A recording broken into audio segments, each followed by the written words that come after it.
नमस्कार, मी सचिन आव्हाड तुम्हा सर्वांचं एल एस मराठीमध्ये स्वागत करतो। मी जो आहे तो आता भीमा नदीवरील कानगाव आणि मांडवगण या दोन गावांना जोडणाऱ्या ब्रिजवरती उभा आहे आणि आपण माझ्या या बाजूला पाहू शकता भीमा नदीमध्ये धरण क्षेत्रातून मोठ्या प्रमाणावरती पाणी जे आहे ते सध्या सोडण्यात येतं। यामुळे भीमा नदीच्या पाणी पातळीवरती मोठ्या प्रमाणावरती वाढ झाल्याचे चित्र जे आहे ते दिसून येते।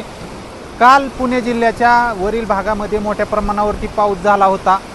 यामुळे धरण साखळीमध्ये मधील जो पाणी साठा आहे यामध्ये देखील चांगल्या प्रमाणावरती वाढ झाली आणि आणखी पाऊस होण्याची शक्यता जी आहे ती वर्तवली जात आहे। या पार्श्वभूमीवरती भीमा नदीमध्ये मोठ्या प्रमाणावरती पाणी जे आहे ते सोडण्यात येते।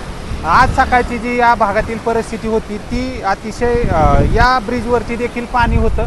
आपण पाहू शकता या ब्रिजवरून देखील पाणी वाहिल्याचं जे आहे ते सध्या दिसतंय। जलपर्णी जी आहे तसेच यामधील कचरा जो आहे नदीमधील तो या ब्रिजवरती सध्या अडकून पडल्याचं चित्र जे आहे ते दिसतंय। आणि हा जो मार्ग आहे तो दौंड आणि शिरूर या दोन तालुक्यांना देखील जोडणारा हा ब्रिज आहे आणि या ब्रिजवरील वाहतूक जी आहे ती सकाळपासूनच बंद करण्यात आलेली आहे, कारण नदीची पातळी जी आहे ती वाढलेली होती आणि या ब्रिजवरून देखील पाणी जे आहे ते वाहत होतं।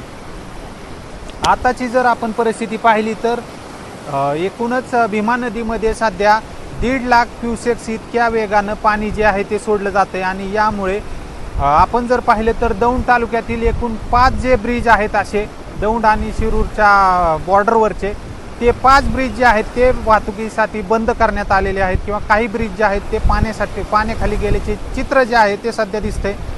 एल एस मराठीसाठी रिपोर्टर सचिन आव्हाड, दौंड।